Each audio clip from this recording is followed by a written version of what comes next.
So I'll start the second session. And I'm going to talk about the Yaos and BMR protocols for secure computation. And here's the introduction. So the first protocol for secure computation was introduced by Andrew Yaos.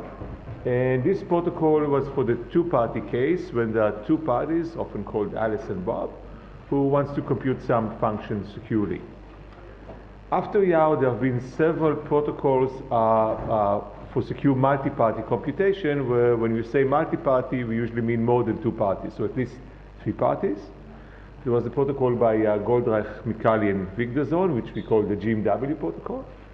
And there were the protocols by Ben-Or, Goldwasser, and Vigdorson, and Sharm, Crepeau, and Damgard, the BGW and CCD protocols. They're both for more than three parties. They have different properties, these protocols, and I won't go into details of these protocols now. What's interesting for this talk is another multi-party protocol, one due to Beaver, Micali, and Rogoway, which we denote as the BMR protocol. And I'll talk about that protocol because it's kind of a multi-party extension of Yaos' two-party protocol. So this is why I'm going to talk about this protocol here. And what's nice about it is that it runs in a constant number of rounds. So regardless of what the function is that we want to compute, the number of communication rounds is going to be constant. So this is a property that the BMR protocol and also the initial Yaos protocol have. But the other protocols I mentioned here, the other multi-protocols don't have them. So the BMR is the first multi-party protocol which run with a constant number of rounds. So the lecture will consist of three parts. In the first part, I'll describe Yaos protocol, and I assume that many of you know that protocol already, but that's the basis for most of what we're going to talk about today and tomorrow, so I'll go over that protocol very slowly. In the second part, I'll describe a proof of security for Yaos protocol in the semi-honest setting. And the proof of security has some subtle issues, so it might get a bit complicated. And in the last part, I'll describe the BMR protocol as a generalization of Yaos protocol. Okay, so let's begin. So Yaos protocol. So this is a protocol for general secure two-party computation. And this is a protocol for general computation, meaning it can be used to compute any function, okay? It runs in a constant number of rounds. The protocol I'll describe is secure against semi-honest adversaries. I won't go into issues of security against malicious adversaries. And there are other applications of this methodology beyond secure computation, but I won't go into that. So general secure computation is for computing any function at all, and the way we do it is that we take the function and we first represent it as a Boolean circuit, okay? So if you go back to, I guess, your first year of university studies, you remember Boolean circuits with gates like AND and NOT and so on. So we take the function we want to compute and represent it as a circuit, okay? So this is something that we usually, most of us haven't done for many years. And there are theorems saying that any function that is computable in polynomial time can be computed by a circuit of polynomial size, so everything is polynomial and efficient, but it seems a bit inefficient to start representing functions as circuits. So how will that go? So let's think of different functions. So in some cases we get pretty small circuits and we can actually implement them in secure computation. So let's think of different functions like, say, adding two numbers. So if you want to add two numbers, let's go back to the algorithm we learned at school. So basically we go from the least significant digit to the most significant one. We add two digits, we take the carry, move it to the next digit, and so on, okay? So the algorithm is linear in the length of the representation of the number. So essentially the number of gates we will have to use to add two n-bit numbers is going to be linear in n. It's going to be almost n. So we'll have a very efficient circuit for adding two numbers. What about comparing two numbers and deciding which one of them is larger? Okay. So one option is just to subtract one of them from the other. Okay, subtraction is like addition; it has a linear overhead. and then just check if we have a carry or not. And we have a carry if the result is smaller than 0, meaning that one number is smaller than the other one. Another option is to start comparing them, going from least to most significant or the other way. Anyway, the circuit is going to be linear, and the length of the representation is going to be very efficient. What about multiplying two numbers? So to multiply two numbers, we can again go to the algorithm we learned at school, which basically multiplies two n-bit numbers by doing n additions. So the size of the circuit is going to be quadratic in the length of the inputs, which is also not too bad. What about other things like, say, computing the AES function? So if we look at the AES function and we represent it as a function, as a circuit, we get something like 33,000 gates.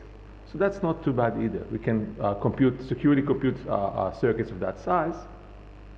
The thing that really makes our life harder is doing indirect addressing. So suppose we have a C program and we have an array, and we want to go to entry I in that array A. Okay? So in a C program, it's just a single line. But if you want to represent it as a circuit, we have to do a multiplexer that essentially chooses one of the entries of this array. Okay? So the cost of doing this indirect addressing requires number of gates, which is linear in the entire size of the array. And if we do a lot of these, it's really going to make our program circuit very large. So this is something for which circuits are not efficient. So talking about the efficiency, so tomorrow we're going to talk a lot about the efficiency of secure computation in Yaos model. And these days we can efficiently compute circuits of millions or even billions of gates. So if you want to compute a certain function, think if you can represent as a circuit of that size. If the circuit is of that size, we can efficiently compute it securely. Okay, so how is the protocol, how does the protocol work? So let us first think about computing a circuit without any security. So we all know how to do that. Essentially, we assign values to the input wires, and then for every gate, once we know the inputs to the gate, we can compute using the truth table the output of the gate, and this way we can go through the circuit and compute the output of the circuit. Now in secure computation, okay, what we want to reveal is the final output of the circuit, and we want to hide all the intermediate values. Okay, so Yaos protocol is a protocol which hides all intermediate values in the computation and yet outputs the output of the circuit. So essentially, the protocol will be a compiler which will take any circuit and will write a program which essentially computes the circuit without revealing any internal, any value on an internal wire of that circuit. It's only going to reveal the values on the output wires of the circuit. So the tool we're going to use in Yaos protocol is what we call a goblet circuit. So it's a circuit where each gate is going to be encrypted, and for every wire we're going to have two keys, or goblet values as we call them, associated with the 0 and 1 values of that wire. And the circuit is going to have the following property. If we have one key for each of the wires going into a gate, say the key corresponding to 0 on the first wire and to 1 on the second wire, we'll be able to compute the corresponding key of the output wire of the gate and nothing else. Okay? So if we have keys associated with input wires to the gate, we can compute the key associated with the corresponding value on the output wire of the gate, and we learn nothing else.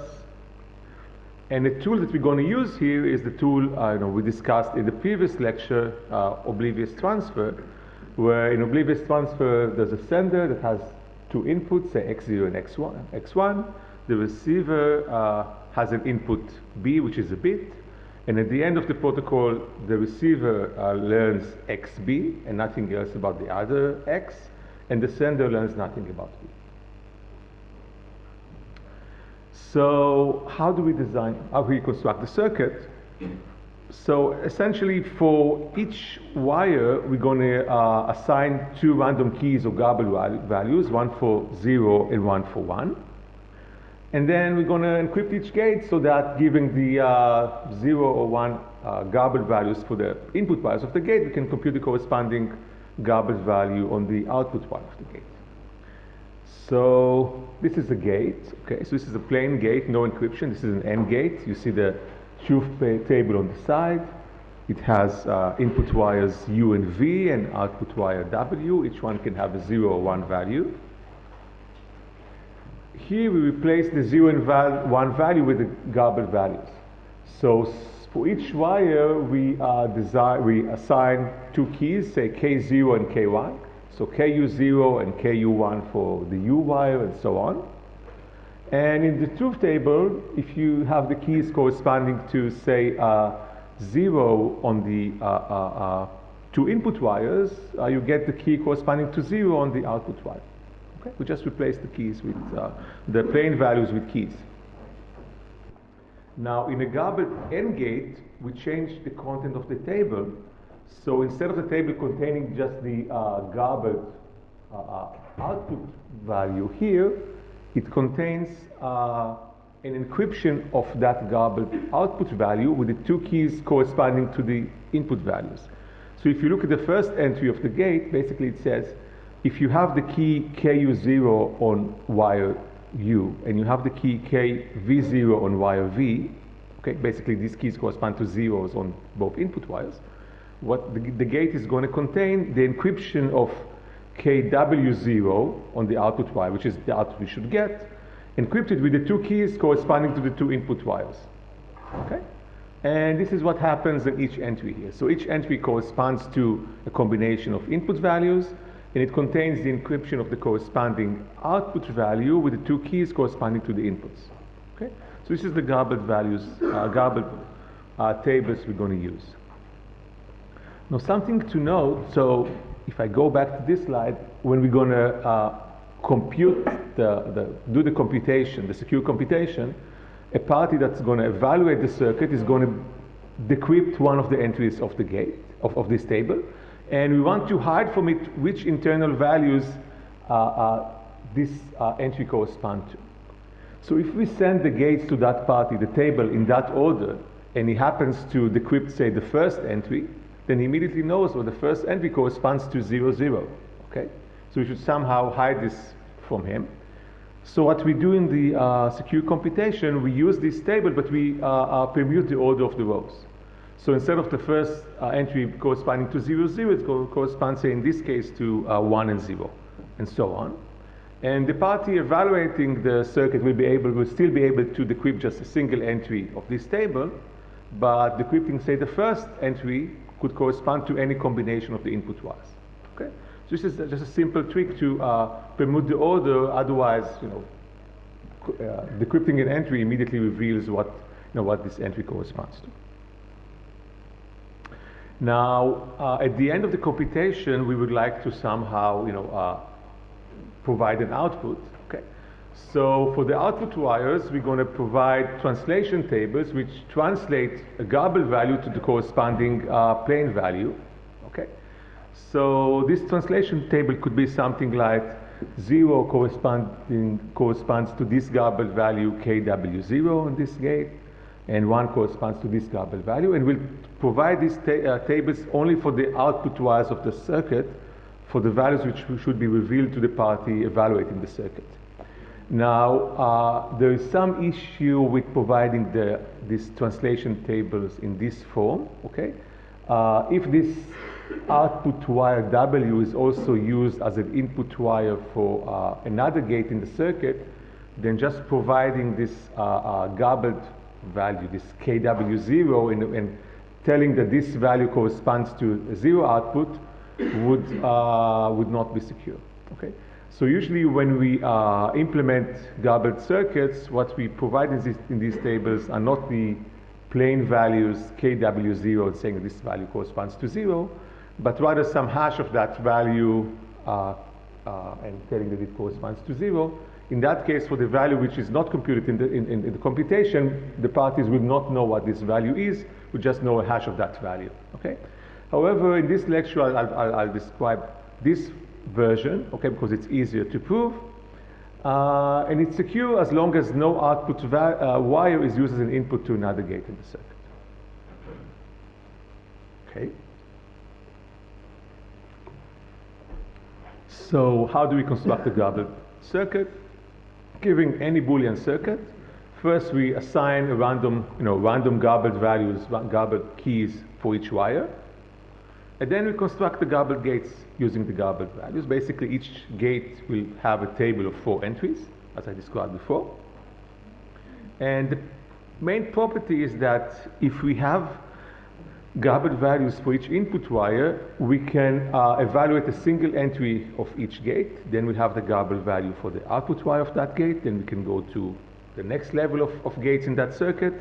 And we can go all the way up to the output wires, and then we compute the output, but internally we only see goblet values on wires in the gate and nothing else. So this is an example circuit. So we have this circuit, and suppose if we look at the bottom table, then okay, it corresponds to the AND gate to the right of the table. And you see that the output wire is C, the input wires are A and B, and the different values for the different options for the goblet value of C are corresponding with the encrypted with corresponding inputs values for the input wires. Okay, and in this table we didn't permute the order of the entries, just to make life easier reading it, but in actuality we're going to actually permute the order of the entries. And the way the parties are going to evaluate the circuit, so the first going to evaluate the AND gate because the inputs to that gate are 2 input wires. Then they're going to get the goblet value for the output of that gate, this wire C. And then they have the goblet input values for both gates in the top layer of the circuit. And they compute these circuits, learn the output values, and using the output tables, assign these goblet output values to either 0 and 1. Now there's a slight issue here, a technical issue. So if I'm going back here, so in each table, the party evaluating the circuit will be able to decrypt just a single entry. But how will that party be able to identify which entry it decrypts, okay? So it has keys just for a single entry in that table. The table is in permuted order, okay? And it tries to, there's one table it can decrypt, and from that table, from one entry it can decrypt, and from that entry it can learn the right goblet value, but can also try to decrypt all other entries. And suppose if we do the encryption, say with, stream cipher or block cipher, we can try decrypting with different values, and we'll get different, decryptions which might not be correct. So the issue here is, we have a table of 4 entries. We try to decrypt all 4 entries. How do we identify that we decrypted the right entry and identify the goblet value with which we can continue computing the circuit? Okay. So there are 2 solutions for that. One is to add redundant 0 to the plain text to identify the correct encryption, and the other is to add bits to signal which entry to decrypt, and I'll go into these 2 solutions right now. So the first solution says, instead of just decrypting the key in each entry, we'll decrypt the key and concatenate to it, some string of zeros, say 64 zeros or so, okay? And when the party evaluating the circuit decrypts all 4 entries, it will look for the entry where the decryption ends with, say, 64 zeros, and then it will know that's the right entry. And for another entry, if it uses the wrong keys to decrypt another entry, most likely it will not end with 64 zeros, okay? The probability of that happening is 2 to the minus 64, okay? So that's, a simple way of identifying the right decryption. However, there are, I guess, at least 2 drawbacks for this solution. So one drawback is that we have to encrypt not just the goblet values, but we have to concatenate to them, a long string of zeros. Okay? So say if the goblet values are 128 bits long and we concatenate to them a string of 64 zeros, which actually makes sense for a circuit of 1,000,000 gates, okay? So we actually make the encryptions longer by 50%. So this means that the communication we're going to send is going to be longer by 50%, and nowadays the communication is the main bottleneck of secure computation, okay? So we don't want to increase the communication by 50%. And another issue is that we're going to have to try and decrypt all 4 entries of the circuit, of the gate, okay? And we might be lucky and succeed in the first decryption, but we might also be unlucky and have to decrypt all 4 until we get to the right value. And this might increase our computation by, I guess, factor of 2.5. And we also don't want this to happen, okay? So the second method is, comes to the rescue. And the idea is the following. So for each wire, we're also going to associate a random signal bit, okay? This is going to be a random bit, which the party evaluating the circle will not know. And we'll have this following property. There's going to be an external value of the wire that will be public. But this external value, well, if the signal bit is equal to 0, then the external value is equal to the internal value of the wire, the actual value of the wire. And if the signal bit is 1, then the external value is going to be the opposite of the internal value. So essentially, the external value is the XOR of the internal value and the signal bit. Okay? So just by releasing the external value, we don't reveal any secret information. So as long as we keep the signal bit secret, everything is okay.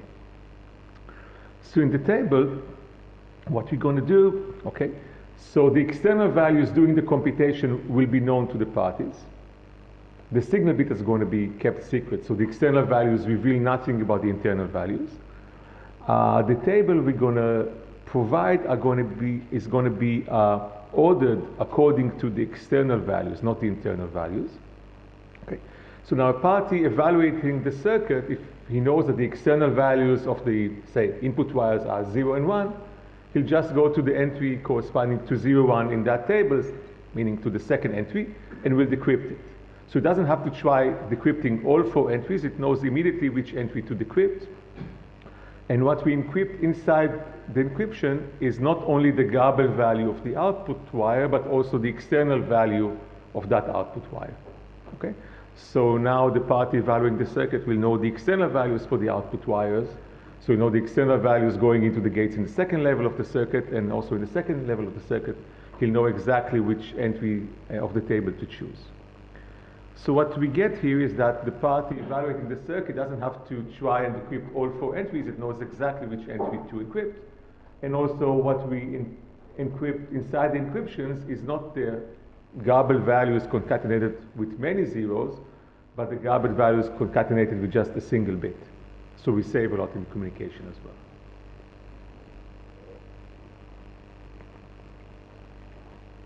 well. Okay. So the protocol, okay, summing everything up, there's still one point which is missing. The protocol goes in the following way. Say the first party, party 1, constructs the tables. It sends the gables to the second party. Now the second party, in order to evaluate the tables, it needs to know the garble values of the input wires. Okay? So the first party which constructed the circuit, he can also send to the second party the garble values corresponding to the inputs of the first party. Because he constructed the circuit, the first party constructed the circuit, he knows what the garble values are, and he knows what his inputs are. He can send the garble values corresponding to his inputs. That's great. But also the second party needs to know the garble values corresponding to the input of the second party, of P2. How can he do that? So one option was for the second party to send him, both garble values corresponding to each input wire of the second party. But this will require this will enable the second party to evaluate the circuit with many inputs. So instead, what they use is the tool which we haven't used so far, oblivious transfer. So for every input wire of the second party, they're going to run an oblivious transfer protocol, where the second party is going to be the receiver, and its input is going to be its input bit for that wire. And the first party is going to be the sender, and its input is going to be the 2 garbled values for that wire. And at the end of the protocol, the second party learns the garbled value corresponding to its input. So if its input was 0, it learns K0, otherwise it learns K1. So after doing these oblivious transfers, and we can do them in parallel for all input wires of the second party now knows the garbled values for all input wires. Actually, here in the last line should be P2 and not P1. So here P2 now knows the garbled values for all input wires. So now P2 can compute the garbled values of, can compute the garbled gates in the first layer of the circuit, do the decryptions, learn the garbled values for the output from the first layer, and then do the, compute the gates in the second layer of the circuit, and so on, until it gets to the output of the circuit. So, saying it again, I said that I'm going to, no, this first part is going to be very slow. So the first party generates, suppose the inputs are X and Y of length N. The first party generates a garbled circuit, G of C. Suppose that K0L and K1L are the keys on wire L, and suppose that the first N wires are the inputs of the first party and the second N wires are the input of the second party. P1 sends to P2 the garbled circuit, the tables of the garbled circuit, and the strings, the garbled keys corresponding to the inputs of the first party. P1 and P2 run an oblivious transfer, one for each input wire of the second party. The input of P1 is the two garbled values it chose to assign to this wire when it constructed the circuit. And P2's input is its input value for that wire. P2 learns the corresponding garbled value for that wire, and then it can start evaluating the circuit gate by gate until it gets the output of the gate. If you also want P1 to learn the output of the gate, then P2 can send the result, the output, to P1. So that's Yaos protocol. Let's look at this circuit. So suppose in this circuit, if you look at the title, suppose that P1 has as input the two left wires. So when P1, does his part of the computation, he chooses the garbled values, generates the tables, sends everything to the first party, then sends everything to the second party. Then the second party, his input wires are the two right input wires of the circuit. And then for each of these two wires, they run an oblivious transfer. Afterwards, the second party has garbled values for both inputs of the N gate of the bottom. It evaluates that gate, and they have the input value. It has the input values for the gates at the second level of the circuit, evaluates them, and gets the outputs. So that's the protocol in this case. Now we'd like to go to proving the security of that protocol. So actually, when Yaos presented the protocol, he didn't provide any proof of security, and Yuda Lindell and I were the first to prove the protocol the security of the protocol about 20 years later. Luckily, the protocol was secure, but the proof was quite intricate. I mean, there were quite a few subtle issues in constructing the proof. So the thing which is strange, the strange tool we use there, which is uncommon, is this encryption we do with two keys. Okay. So basically, for each gate, we have 4 entries encrypted with all 4 combinations of 2 pairs of keys. The party evaluating the circuit can decrypt only a single entry, and we want to prove that the evaluator knows nothing about the entries which it cannot decrypt. Okay?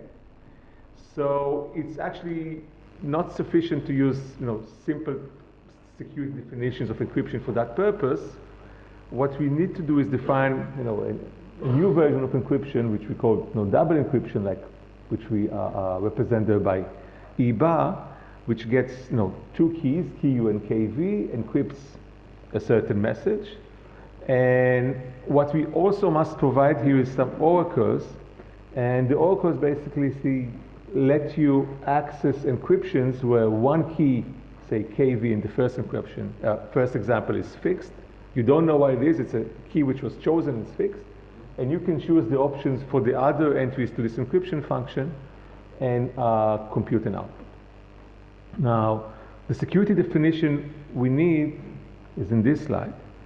Basically, it says that, no, there's an adversary. So this is security property we need of the encryption. So there's an adversary. The adversary can choose two keys, K0 and K1, and it chooses two triples of messages, okay? And then we choose two other keys, K0 prime and K1 prime. And then we also choose one of the two triples of messages that the adversary gave us. And then we give to the adversary an encryption of that triple of messages using all combinations of the keys we chose and the keys that he chose. All combinations that don't include the two keys that he chose. So if he chose K0 and K1, we gave him encryption of the triple using K0 and K1 prime, K0 prime and K1, and K0 prime and K1 prime. So we give an encryptions, but no encryption includes both keys that he knows. Each encryption includes at least the key that we don't know. And in addition, this is the Oracle access. The adversary can ask us to encrypt, whatever plaintext he chooses using the keys that he doesn't know, K0 prime and K1 prime. Okay, and this scheme, this encryption scheme is considered secure if we give the adversary, okay, this power. He chooses two keys. He chooses two triples of messages. We choose two other keys. We give him an encryption of one of the two triples of messages that he chose, and then he should decide. He should find out which triple we chose, to give him. Okay, the encryption of which triple, we show him. He can obviously just guess, and then he succeeds with probability 1/2. And the security definition says that he won't be able to succeed with probability which is much better than 1/2. Okay, so this is, as I said, like the more intricate, the tricky part of the talk. Now, okay, enabling the adversary to access these oracles gives him more power, meaning that these encryption schemes should be secure even if the adversary has access to these oracles, meaning that we require a slightly stronger notion of security here because the adversary has more power. And the encryption is secure if the adversary cannot distinguish between these two triples, the encryption of the two triples that he gave us. So let's talk about the ideas behind the proof of security. So the easier case is when P1, the constructor of the circuit, is corrupted. But remember that he's semi-honest, so he's going to construct the circuit as he should, and he's sending us the encryption of the gates, okay? And then the messages he receives from us is only the messages he receives from the evaluator of the circuit doing the oblivious transfer. But essentially, if we assume the oblivious transfer to be secure, if we work in what we call the OT hybrid model where the oblivious transfer is implemented by a trusted party, then the adversary P1 doesn't receive any messages. He just participates in the oblivious transfers. He doesn't receive any output in the oblivious transfer, okay? And if we assume him to be semi-honest, everything is fine. He just does his job and learns the information. So the protocol is almost trivially secure against a corrupt constructor.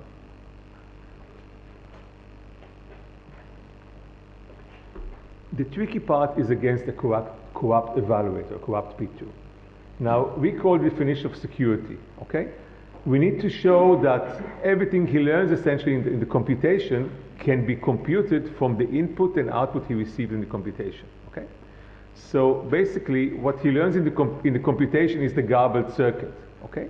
So we should show that just giving the input of P2 and the output of P2, he should be able to construct the Goblet Circuit by itself. This will show that he learns nothing in the computation, okay? The problem is that we don't know how to construct this Goblet Circuit. The main problem in constructing the simulation is that the simulator knows the input of out of the second party. He knows y, the input, and f of x and y, but he doesn't know the input of the first party. Okay? So therefore, he doesn't know how to construct the circuit, how to encrypt the garbled tables into which the input of the first party goes. So that's the main problem, and we're gonna solve it in the following way. So we don't know, we just know the output of the circuit. Okay, we don't know the input of the first party, so we don't know how to simulate the circuit. So instead of simulating the original circuit, we construct a different circuit, and we'll show that the second party cannot distinguish between the original circuit and the one we construct. And the circuit we construct is going to be a fake circuit. And since we know that the circuit is going to have a certain output Z, okay, f of x of y, we're going to design a circuit which will always output this specific output. So no matter what the inputs are, it will always output this output. Okay? And the way we're going to do this is that for each table, okay, instead of the table encrypting some combination of 0 and 1 values for the output wire, as a normal table does, each table will just encrypt a single output value in each four entries. So usually in an AND gate, the garbled table computes 0 in 3 entries and 1 in a single entry. In our simulation, the garbled table will encrypt the same value in all 4 entries. Okay? So this is definitely not the original circuit, but the thing we want to use is that since the evaluator of the circuit knows the keys to decrypt just a single entry of these 4 entries, okay, he won't know that the other entries all contain the same value. Okay? So he sees four encryptions, he can encrypt one of them, and actually all 4 encryptions are of the same value, say of 0. Okay? And he thinks that's an AND gate. But since he cannot decrypt the other entries, he doesn't know that this is not an AND gate. So this is the tool we want to use here. So the way we construct the circuit is, okay, we construct a fake circuit, and for each table we're just going to encrypt the same value in all 4 entries. Okay? And this ensures us that no matter what the input is, what is going to be the input X of the first party, the circuit is always going to compute the same output. Okay? Because all tables just contain the same encrypted values. Now we want the output to be translated we want the garbled output to be translated to the actual output of the circuit, to f of x and y. So for each output wire, okay, we know what the output bit is corresponding to that output wire, so we construct the translation table accordingly. Okay? So if suppose the table encrypted the key k in all 4 entries, and we know that the output of that wire is 0, then essentially we in the translation table, here we say that 0 corresponds to k and 1 corresponds to an arbitrary k prime that we choose. And if we know that the output is 1 on that wire, we say in the translation table that 0 corresponds to k prime and 1 is the one corresponding to k. And we know that in the evaluation we'll decrypt a certain key k there, and it will correspond to the right output. Now, how about simulating the input stages? So for the input wires of P1, P1 should send one of the 2 garbled values corresponding to that wire to P2. Now in the simulation, it doesn't matter which of the 2 wires will send to P2, because all 4 entries of the gate are going to decrypt to the same value. So in the simulation, we're just going to send one value, doesn't matter which it is. And in the wires associated with P2, they're going to run an oblivious transfer protocol in which P2 is going to learn one of the garbled values. Again, there it doesn't matter which value we give P2 in the simulation, because all 4 entries of this gate are going to decrypt to the same value. Okay? So in the simulation, we just send an arbitrary value for the input wires of P1 and an arbitrary garbled value for the input wires corresponding to P2. Arbitrary meaning one of the 0 or 1 values corresponding to that wire. Now, the thing we need to prove here is that the simulation here is indistinguishable from the real execution. Okay? And the way we work, as usual in these proofs, we're going to work in steps. So the first thing we're going to do is that we're going to do a thought experiment saying, suppose the actual, we want to show that this simulation that was constructed without knowing X is indistinguishable from a run of the protocol with specific inputs X and Y. So as the first step is to think and say, okay, let's mark all keys, all wires in the circuit as being active or inactive. And an active wire is, or an active value on a wire, an active key on a wire, is an active if that is the wire that goes, that is the value going in this wire if the inputs are X and Y. Okay? And an inactive value is the one that doesn't evaluate, the value that doesn't evaluate on that wire for this specific set of inputs. So for each specific set of inputs X and Y, suppose on one wire we get a 0 in the plane computation, so 0 will be the active value and 1 will be the inactive value. Okay? And then we change the simulation so that the single value encrypted in each gate is the active one. Okay? So it's essentially the same simulation as before, we just make sure that what we encrypt in each gate, the single value encrypted in each gate, corresponds to the active value, the one that actually goes on that output wire in the plane evaluation of that protocol. So the simulation we get here is indistinguishable from the initial simulation because in both cases we have the same value encrypted in all 4 entries of the gate. Just here we make sure that this value is the active value corresponding to the actual value that's going to go in that gate in the computation. Okay. Now, to prove that what we get here is indistinguishable from the real execution, we do what we call a hybrid proof. So we considered hybrids. What is a hybrid? So the hybrid G with index L of C is a goblet circuit where the first L gates are generated according to the simulation, and the last gates are generated according to the real execution. So G0 is the hybrid where no gates is chosen, is constructed according to the simulation. So it's the original real circuit used in the real execution. And G, with this index which is equal to the number of gates, is the hybrid where all gates are constructed according to the simulation. What we're going to show is that for every L, GL minus 1 is indistinguishable from GL. What are these two hybrids? So, okay, GL minus 1 is the hybrid where the first L minus 1 gates are designed according to the simulation. And GL is the one where we add another gate designed according to the simulation. So if you just focus on these two closed hybrids, which are different in one gate, it's going to be rather easy to prove that they're indistinguishable. If you're going to prove this for each L, then basically G0 is indistinguishable from G1, G1 is indistinguishable from G2, and so on. So we get that the first hybrid is going to be indistinguishable from the last hybrid. So the circuit in the real execution is going to be indistinguishable from the circuit which is fully simulated. Okay? So to prove this fact that the real and simulated circuits are indistinguishable, we go in these small steps of hybrids.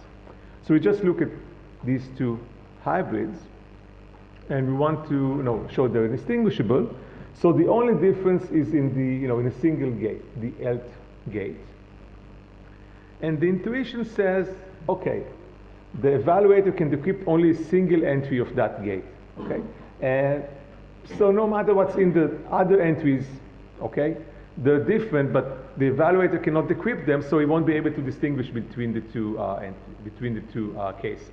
So this is how we want the proof to go.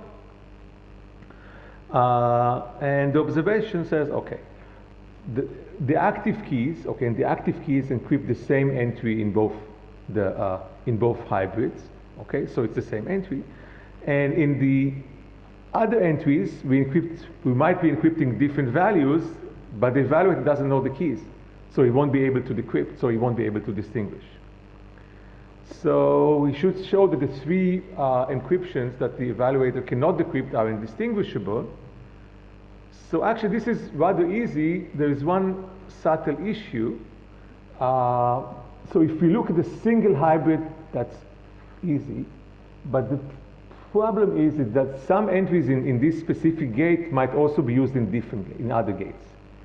If I go to an example, so look at this example. So suppose we're going to work on this table, the one on the right, okay? And there's KC there that's being used, okay? The problem is that KC is also used in the table on the left, okay?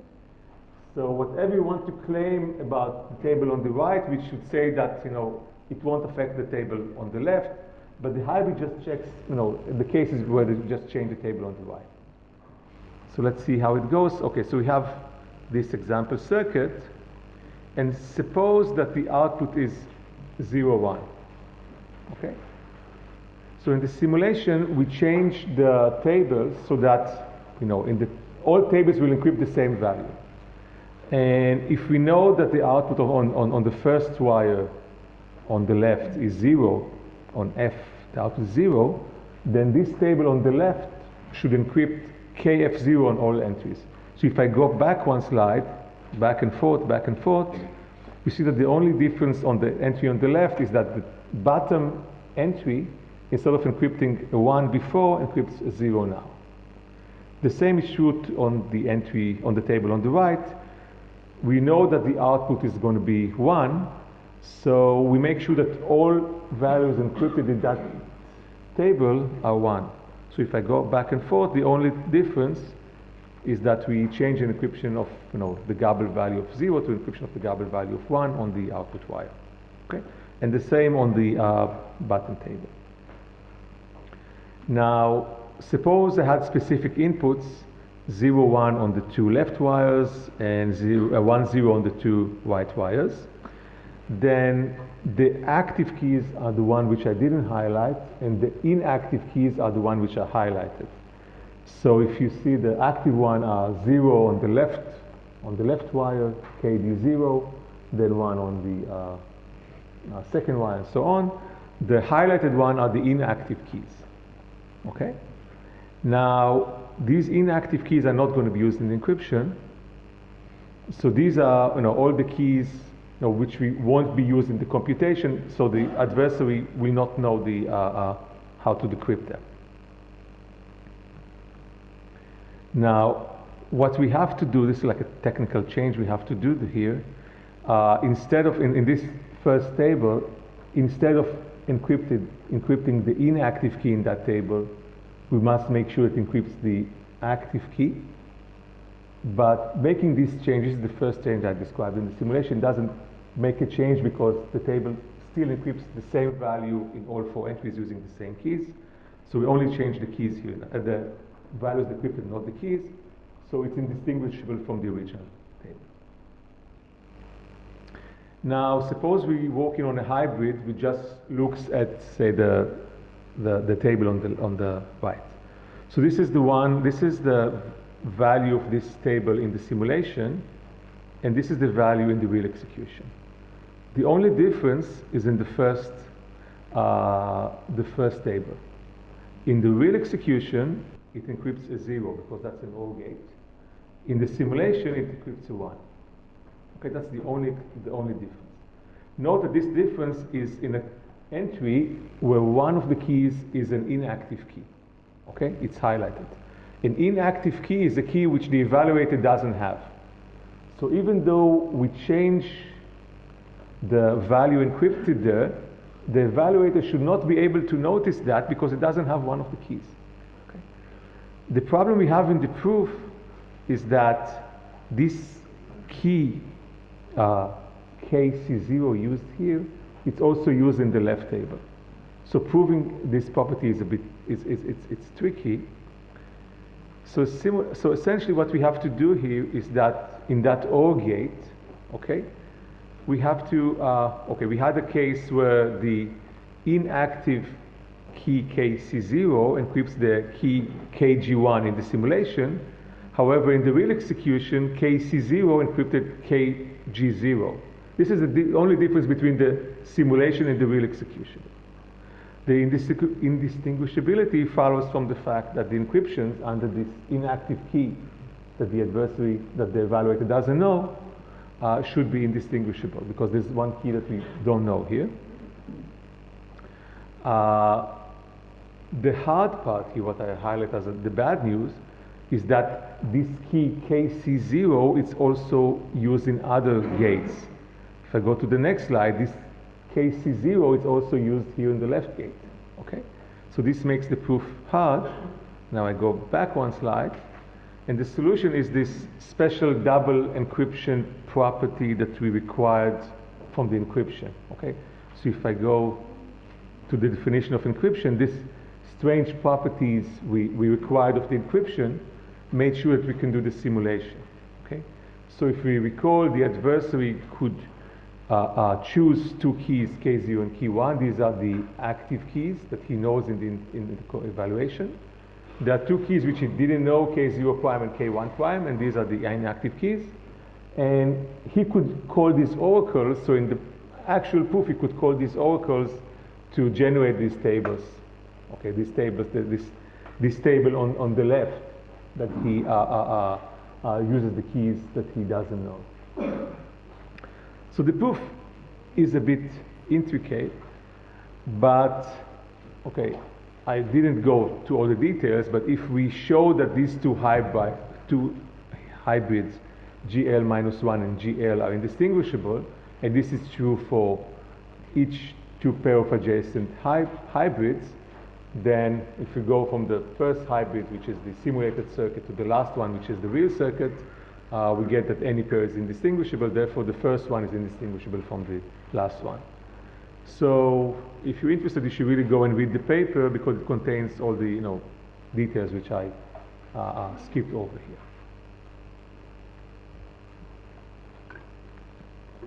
Okay.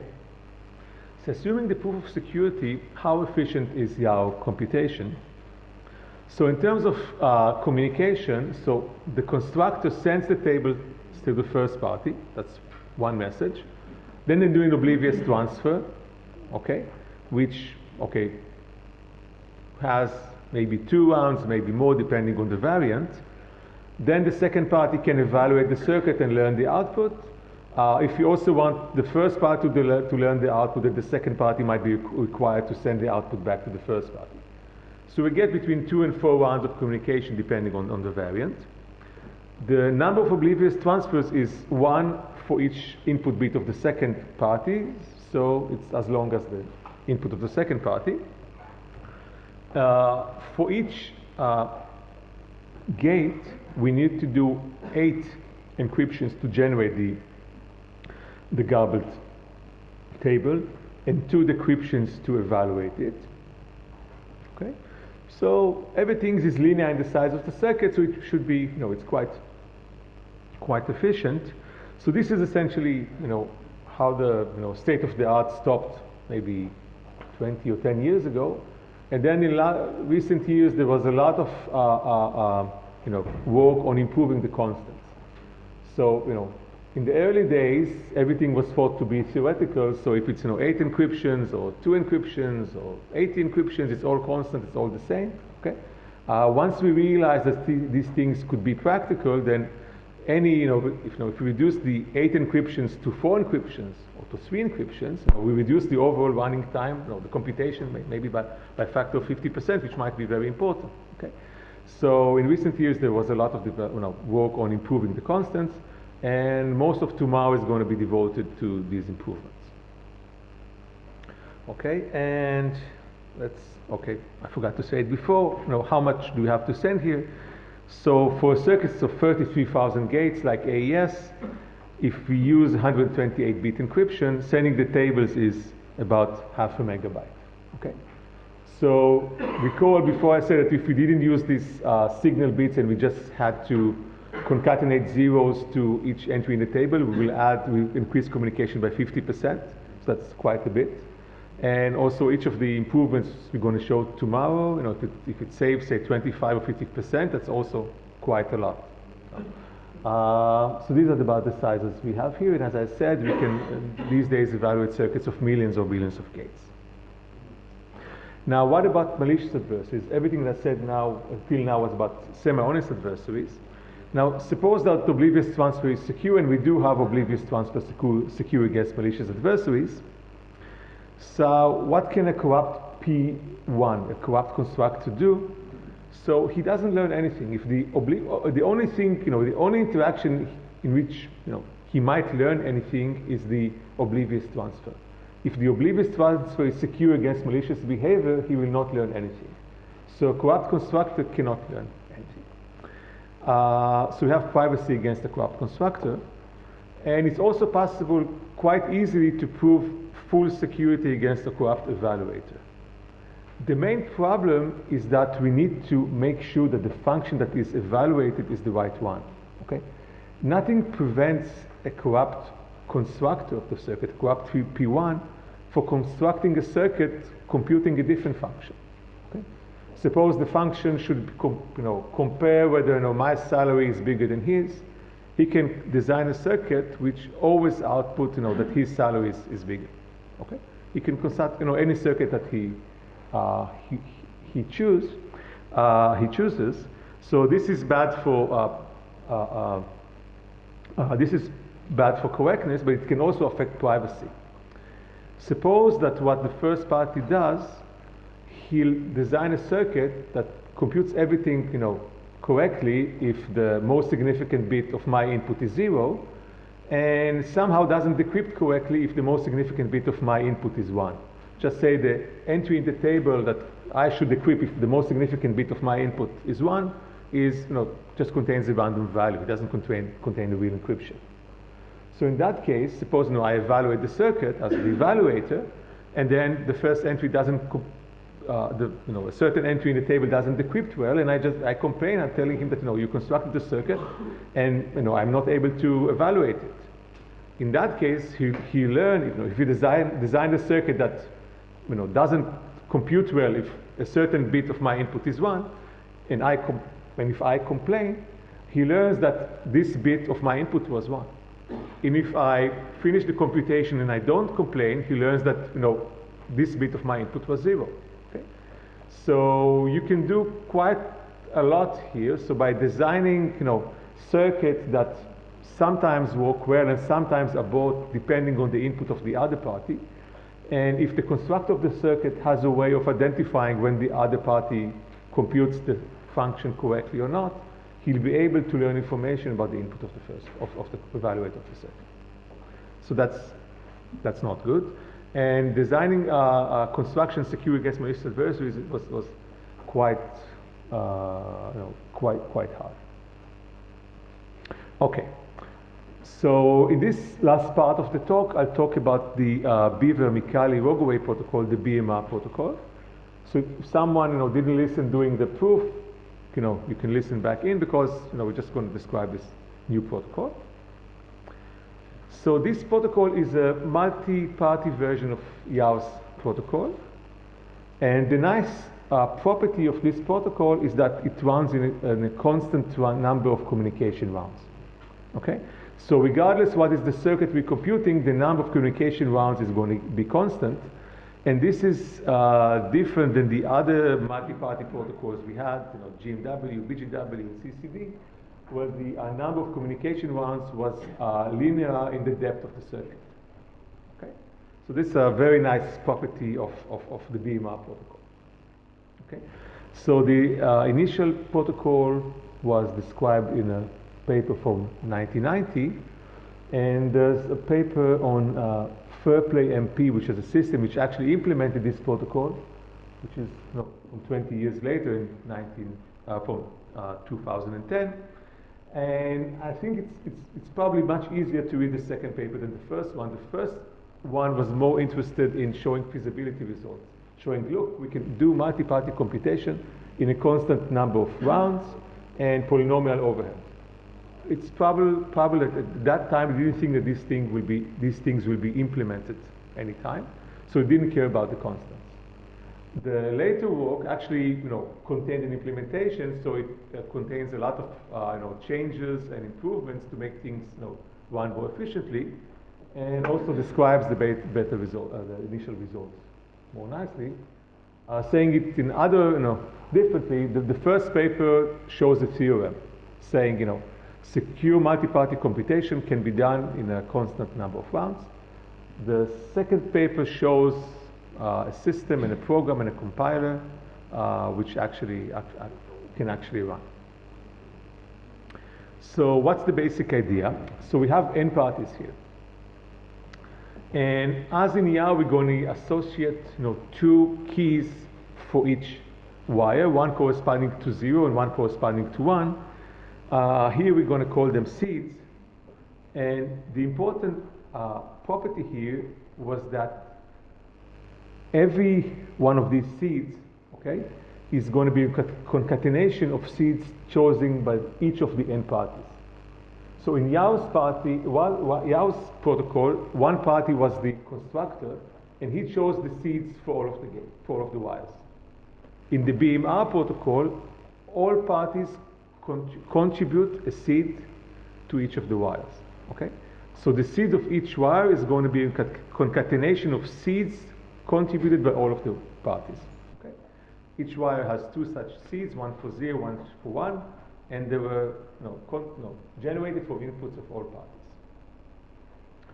And then for every gate, we're going to have this garbled table that enables to evaluate the garbled output of the gate from the garbled inputs of the gate.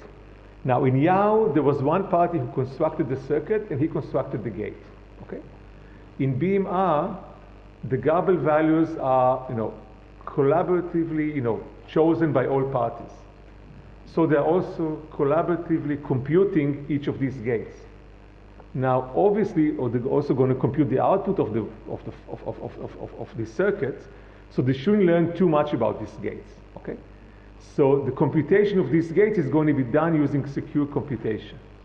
Okay, so the main difference between Yaos and BMR was that in Yaos, there's one party who chooses the garbled values and constructs the gates.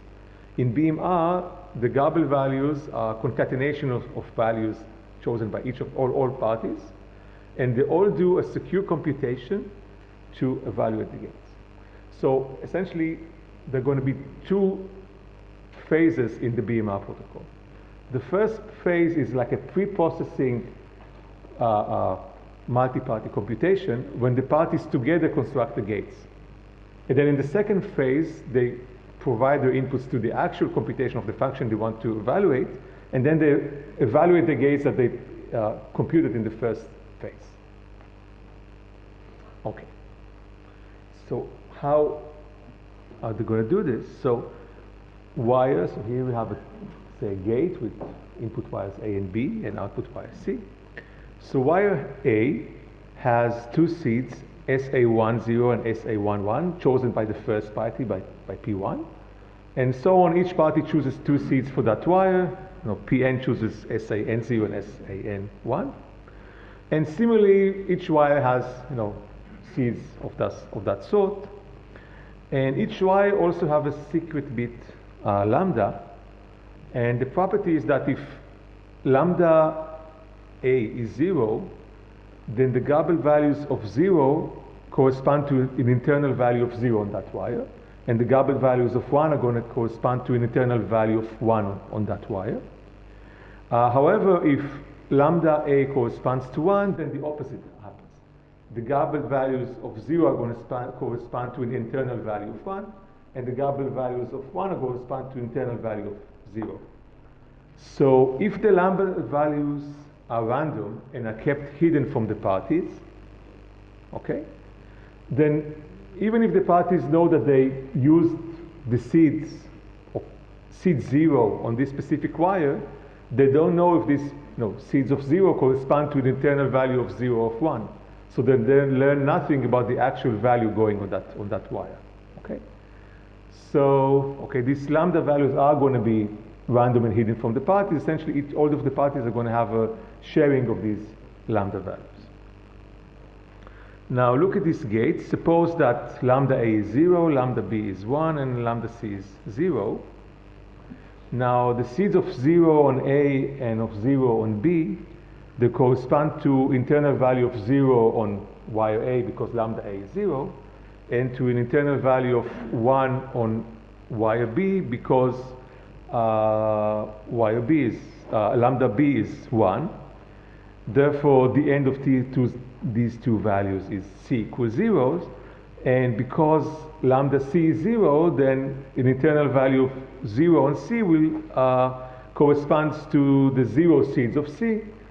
Therefore, the combination of these seeds, 0 on A and 0 on B, will encrypt the seeds 0 on the output wire C. And in a similar way, if we want to see what combination of, say, 0 values on A and 1 values on B, what they correspond to, we use the lambda values to translate them to internal values. We look at the truth table of N to decide what the output of the gate will be. And then we look at lambda C to see whether this out of the gate corresponds to this 0 or 1 seeds of wire C.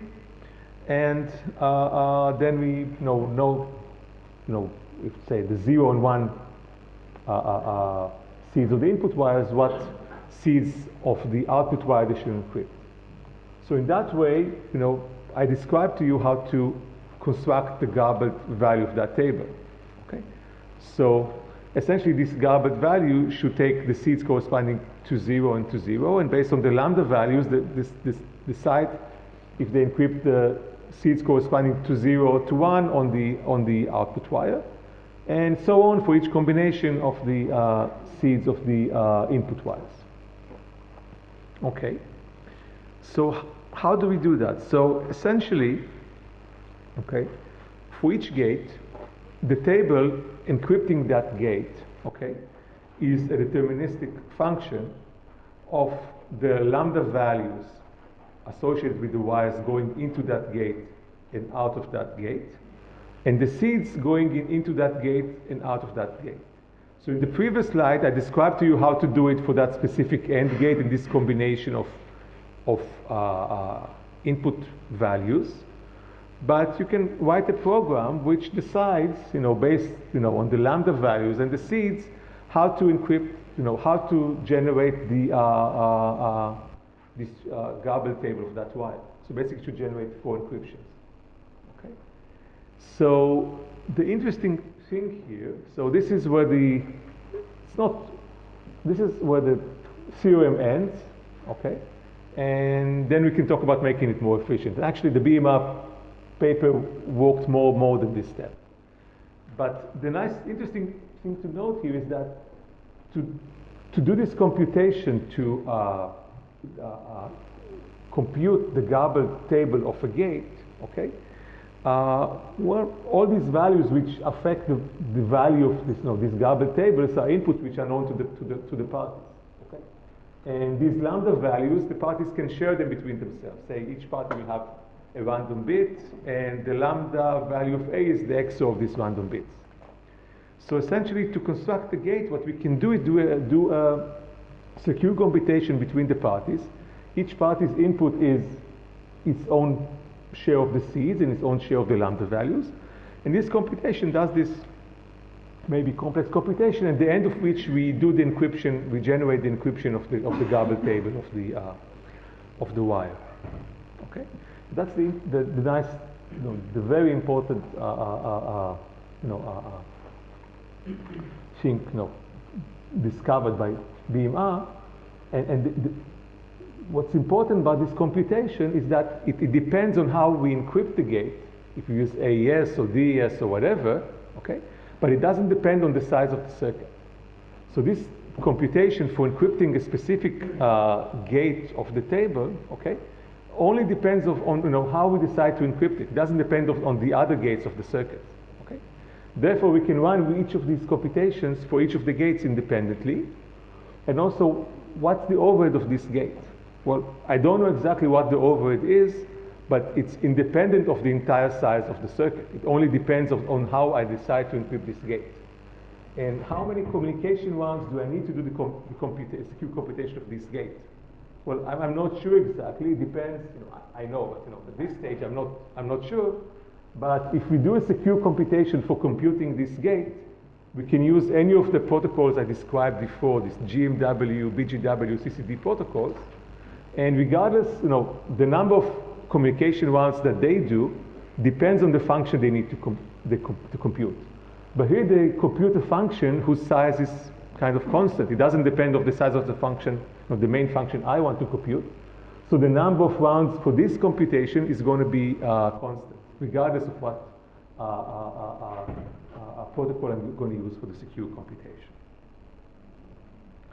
So basically, the protocol works in the following way.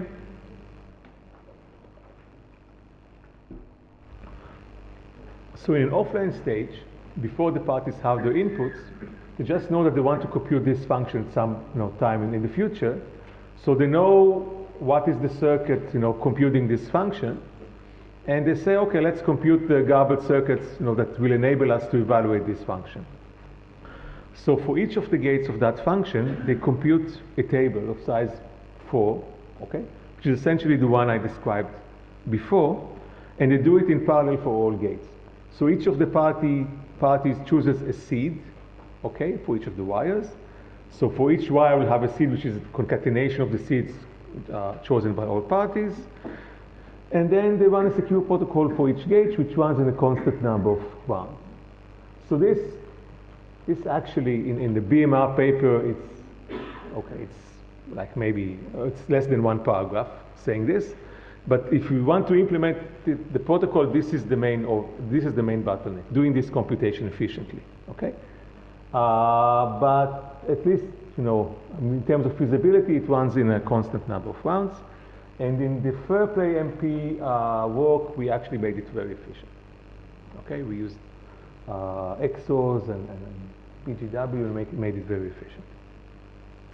Now online, after they constructed these circuits, given the tables, they can evaluate them more or less as in Yaos. Because once they have the goblet values for the input wires in each table, they can decrypt a single entry, get the corresponding goblet value, and go on. So, okay, actually I'm a bit too early here. So what I did here, I described the two main protocols that run in a constant number of rounds, okay? I described them for the case of semi-honest adversaries. Both of the protocols, the Yaos and the BMR protocols, are efficient if the circuits are not too large, and by not too large, say up to billions of gates. And obtaining security against malicious adversaries is quite hard. Okay, there are already good solutions for the Yaos setting, but for the BMR protocol, there are some solutions which are in work, but this is still work in progress. Okay, so the question was whether in the BMR protocol, I guess, the seeds were the same for all the gates. So no, that's not the case. So for each gate, for each wire, the parties choose random seeds, okay? So for each wire has seeds which are independent of the wires in each, in any other wire. So the question was, I guess, what I described was the case where both parties want to evaluate F, and the circuit evaluates F, okay? And the question was, actually it's a very, very good question, what happens if they want to compute different functions, okay? Suppose, I compare, my salary with, someone else's salary, and I should get, a bit saying which of the two salaries is higher, and the other person, maybe is a HR executive, gets some more information about my, my input or so on. So that's actually, that's a good question, but we can easily solve it, okay? So what we can do is, in most protocols, one party learns the output, or all of them learn the output. But suppose we don't want, we want to have different outputs for different parties. So what we can do, instead of computing F, we want to compute F1 of F2, say that where P1 learns F1 and P2 learns F2. So we can compute another function, okay? So P2 is going to learn the output. He's going to learn a function which contains F2. And also, it's going to contain F1 encrypted with a key which is only known to P1, okay? And at the end of the protocol, he should send to P1 the output F1, which was encrypted with the key which is only known to P1, and P1 will be able to decrypt. Now the circuit has to do this encryption in addition to computing the function F, but that's not very hard. The easiest way to do this encryption is using exclusive OR, using one-time pad. So we will change the circuit a little bit. So P1's input will be his original input to the computation. In addition, a key to a one-time pad. The circuit will compute F2 and will also output F1 XORed with the one-time pad that P1 provided. P2 will learn both of these values, and he'll send to P1 F1 XORed with the one-time pad. P1 will remove the one-time pad, will learn the output, and P2 will learn nothing about that output. In the multi-party setting, we can do similar things. Okay, so essentially what I've shown is a reduction of the computation in a setting where the parties should learn different outputs to the computation in a setting where there's one output for all parties, but only some will be able to decrypt that output.